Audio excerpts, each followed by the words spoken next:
Gulita doesn't know. Because a lot of people message me that they didn't come up or that they couldn't come up. So let's see how this 9 weeks goes. Let's see, 9 more weeks, last 9 weeks. I don't know if virtual students are STAR testing. I'll be honest with you, I don't have an answer for that. I think y'all have I know y'all have the option to STAR test, but I don't know if it's optional, if it's mandatory. I'll figure that out sometime this week or next week. I signed weeks, new book. So we're done with the play. Now we're reading a nonfiction book about the 1950s and the civil rights movement. I think this is a really important book, a really important topic. I like it so far. Hopefully y'all do too. And also, I don't know how many of y'all really kept up with A Midsummer Saints Dream from the third 9 weeks, but I think a good amount of y'all did because the test scores were really good. Okay. 9 weeks. Does anyone have any questions about the last 9 weeks? STAR testing, what we're doing, anything at all before we get started with the new module?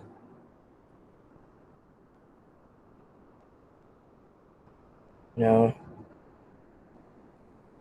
Cool. I'm excited. We're almost done, almost summertime. Okay. So the format of this is going to basically be the same as the last 9 weeks. There's always going to be a welcome.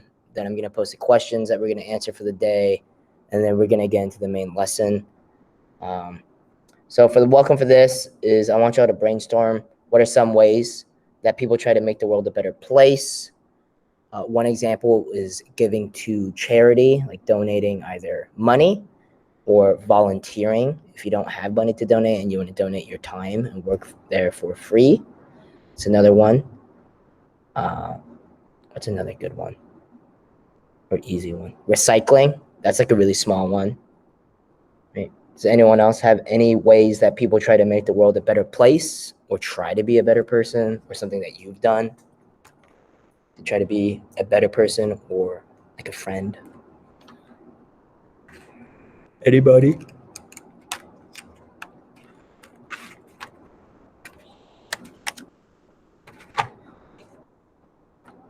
Any opinions about trying to make the world a better place? Anything anyone does, try to be a better person.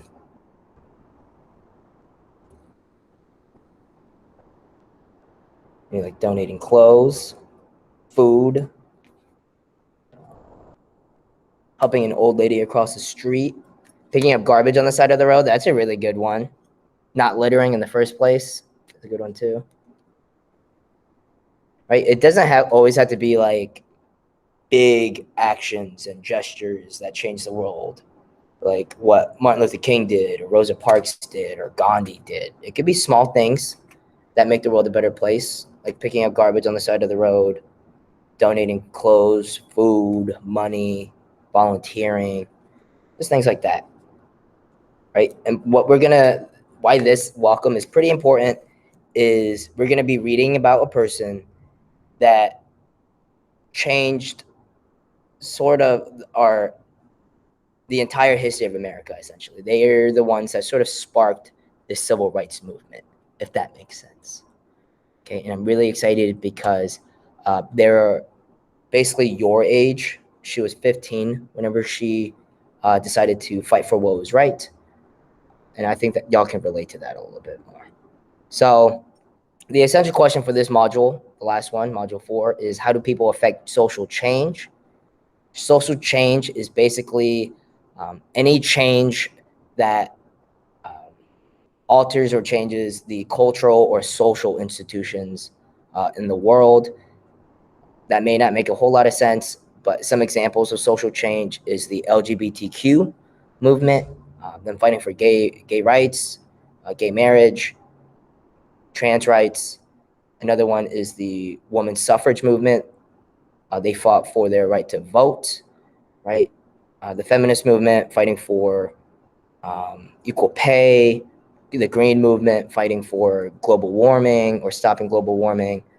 And then what we're going to be learning about is the social change of the civil rights movement, fighting for Black rights and the rights of all people of color, essentially. Okay, so this is the essential question that we're going to answer at the end of the module, is how do people affect social change? And we're going to be reading about a couple key figures in history that affected social change. One being Martin Luther King Jr., another one being Rosa Parks, people like that. Do y'all know who Martin Luther King Jr. is, right? Yes or no? Yes, okay. Do y'all know what he did or why we have Martin Luther King Jr. Day off?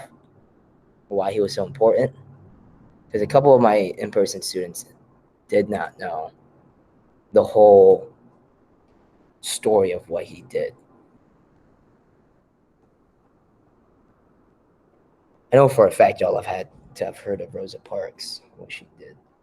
The person we're going to be reading about in this module, their story is very similar to Rosa Parks. Very excited for it. Very, very excited for it.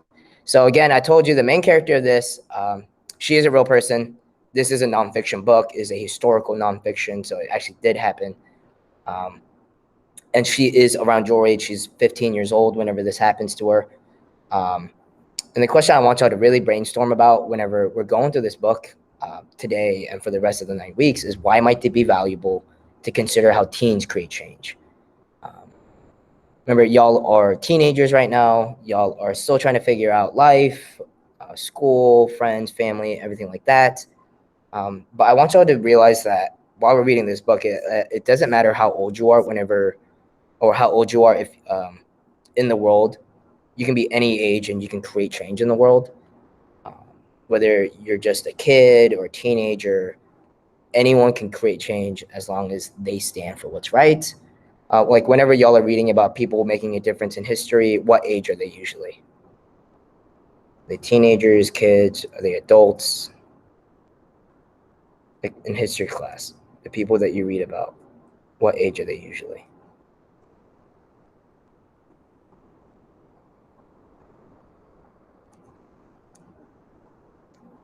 Like even the presidents, the young, are they old?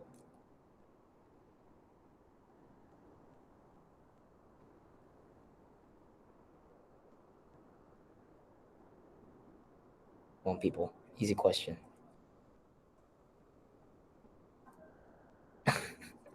Well, they're usually older, like the presidents, any general, any key figure that you learn about in history, they're usually adults, they're older, right? The person we're going to be reading about, the main person we're going to be reading about is young. I think y'all are going to be able to relate to that more and sort of put yourself in her shoes a little bit easier because she is around y'all's age, okay? So I'm very excited about this book, okay? So the focusing question for lesson 1 is, what motivated Claudette Colvin? That is the name of the person that we're reading about. This is a picture of her right here whenever she was a teenager, Claudette Colvin. And the content framing question for lesson 1 is, what do I notice and wonder about Claudette Colvin, Twice Toward Justice? That is the name of the book.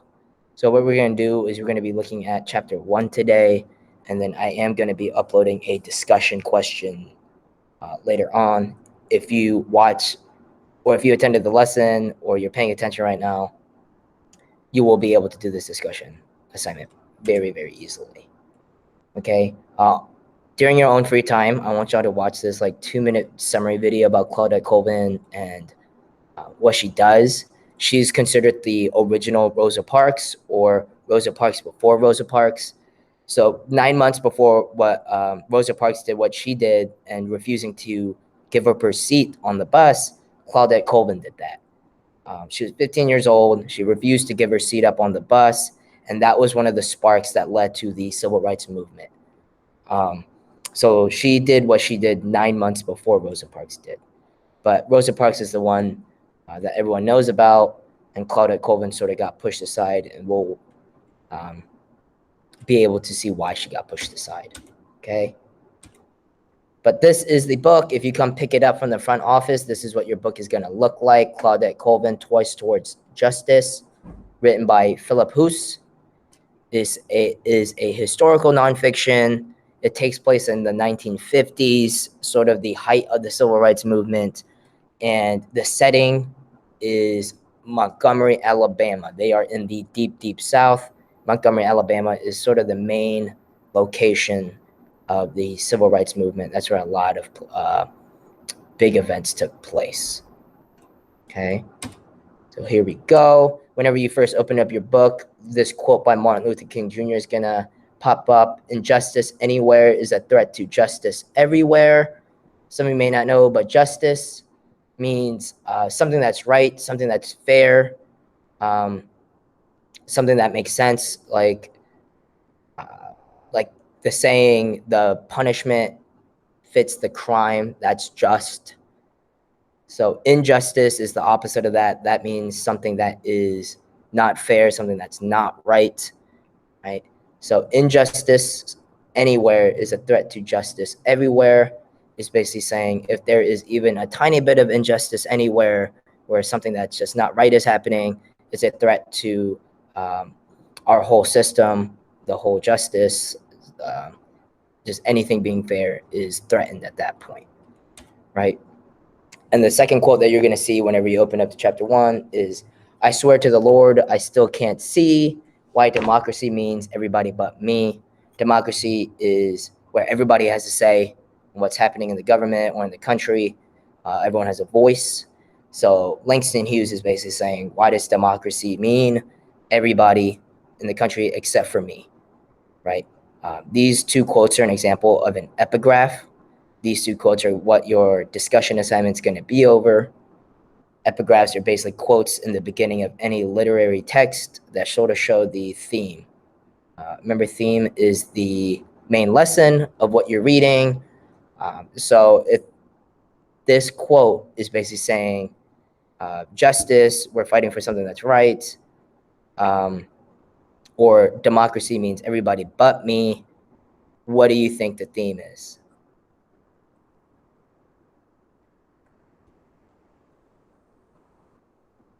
Anyone have a guess at what you think the theme might be of this whole entire book?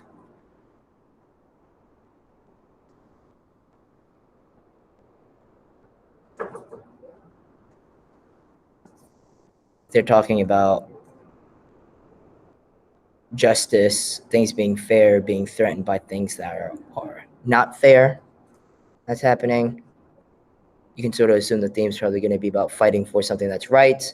That's basically what the civil rights movement was fighting for equal rights, fighting to be treated as equals. Okay, so the theme of the entire book, keep this in mind as we go along, is fighting for something that's right, fighting for equality, fighting to be equal. Okay. That's basically what the discussion assignment is going to be about, so please pay attention to that. I can't play this because the audio just won't go through, so y'all are going to have to go look at the PowerPoint yourselves and sort of watch the person read through chapter 1. It's really short. I think it's only 13 minutes. So whenever you first watch that video, it's going to be the opening paragraph.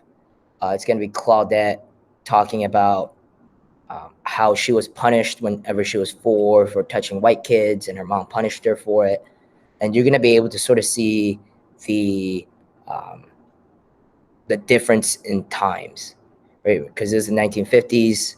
Racism was everywhere at that point. Racism is still around now, but it was a lot more open back then.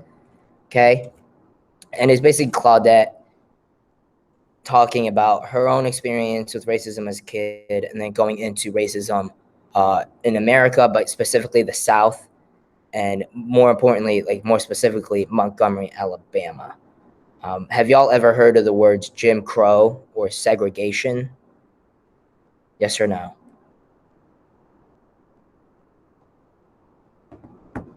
Jim Crow or segregation?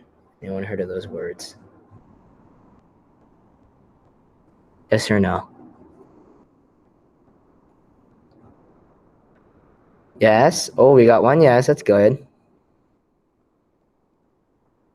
So Jim Crow, or let's start with segregation, basically means the act of separating people or groups based on race, right? And Jim Crow were a set of laws that made separating people based on race legal. It was, people were allowed to do that. Governments were allowed to do that. So some examples of some Jim Crow laws or some examples of segregation in the South were people of color could not go to the same swimming pool or movie theaters or parks as white people. Also, people of color couldn't drink from the same water fountains. They couldn't go to the same schools. What else? They weren't really allowed to marry each other. So everything was really separated, and that was basically based on race. This book is focused on the segregation of Black people, right? But back then, it was any person of color, any minority was separated. And this book, if you have the physical copy, has a lot of pictures that sort of show signs and things like that, that show like, okay, like a picture of a water fountain that says for whites only. Okay, it was a very, very rough time back then. It was not a fun time. It was a painful, hurtful time that had people separated just because they were born a certain color. Okay, does that make sense? Like whenever y'all are watching the video of chapter 1 being read, I want y'all to just pay attention to the difference in how we live now to back then. Okay, there's still racism today, but it was not as like everywhere like it was back in the 1940s and the 50s. Okay, anyone have any questions? Y'all are gonna be able to understand this a lot more whenever you watch the video. It's just tough right now. Any questions?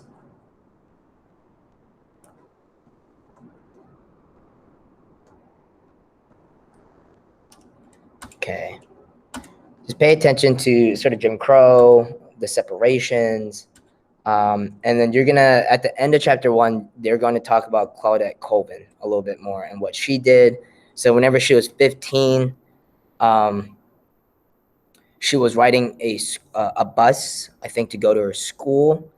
So there is a case called Brown versus the Board of Education of Topeka. I'm just gonna write it into the chat. Education. Topeka. That was a Supreme Court case that made the segregation of schools illegal. So that opened up schools for everybody. So people of color could finally go to the same schools as white people. Of course, that was met with a lot of anger from white people. And Claudette Colvin was one of the students that decided to go to a predominantly white school.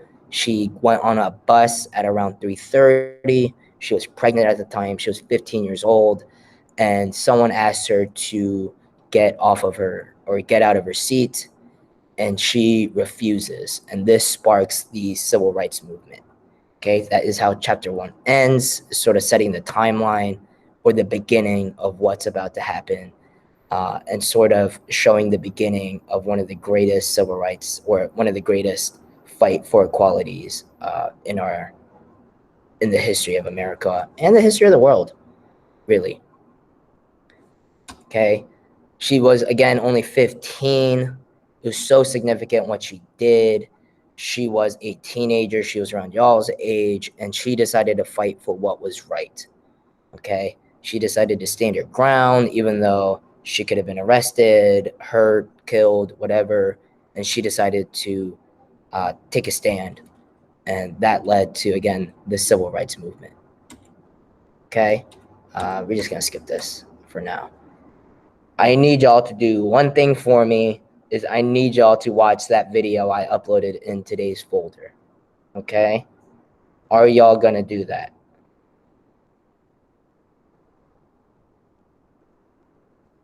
Yes. And if you want more help, or you're just not getting the time period, go right here, the study guide, and there are so many videos that y'all can watch that can help you out. Okay, if you want to get ahead on the book, you can just knock these out. This is honestly like a pretty short book. It goes by pretty quick. There's only like 100 pages total. I do really recommend watching this video, Claudette Colvin, the OG Rosa Parks, or the girl before Rosa Parks, Claudette Colvin. Those two videos are really going to help you out. Or if you don't want to spend that much time, there's a 1-minute video about Claudette Colvin and what she did. Okay. I need y'all, since I can't find the online version of this book, to watch the readings, okay, or the video version of Module 4, since I just can't find it. Okay, so that is your homework alongside this discussion. This is a really easy discussion assignment. Just these two quotes, Martin Luther King Jr. quote and then Langston Hughes quote, is basically saying, what do you think those two quotes mean? And what do you think this book will be about? You do not have to respond to a classmate. This is your first daily grade of the 9 weeks. Okay. Just basically explaining what you think these two quotes are talking about. Okay. Any questions? Jalen, yes, you have homework. No. No. Okay, if you don't have any questions, then y'all are free to go. I'm going to upload the recording of this meeting shortly after. Okay.